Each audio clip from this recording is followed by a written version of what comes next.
Automatic translation using Python. 1. Goslate Library. The first library that we are going to use for automatic translation using Goslate Library. Goslate Library that we are going to use in our program is free, fast and simple. Goslate provides you free Python API to Google Translation Service by querying the Google Translation website. Install Goslate Library using pip install Goslate. Open Jupyter Notebook or other. To install Goslate Library, type pip install Goslate. Translate some English text into Hindi. Import modules or functions. Any string value to variables. Here, insert text.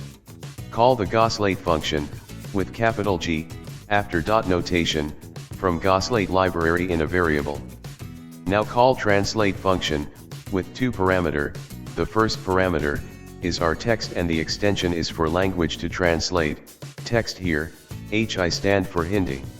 During specifying language, use ISO 639-1 code of the language. You can find the whole list in Wikipedia.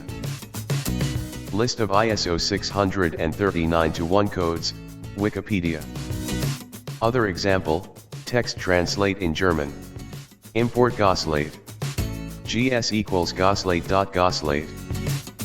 Print, gs.translate hello world, de. Here, DE stand for, Deutsch. Number 2. Google Trans. Google Trans and Goslate is almost the same.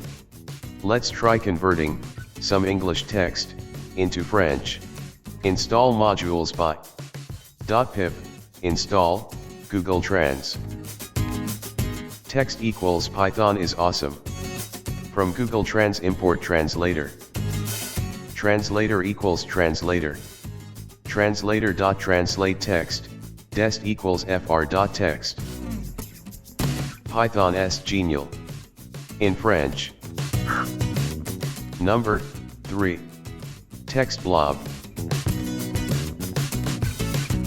TextBlob provides a simple API for diving into common natural language processing (NLP) tasks such as part of speech tagging, noun phrase extraction, sentiment analysis, classification, translation, and more. Installation. Pip install TextBlob. Try converting some French text to Hindi. From TextBlob import TextBlob. Blob equals TextBlob MUI contenta en este dia tan especial. Blob.translate to equals hi. TextBlob इस विशेष दिन पर बहुत खुश। Thank you for watching.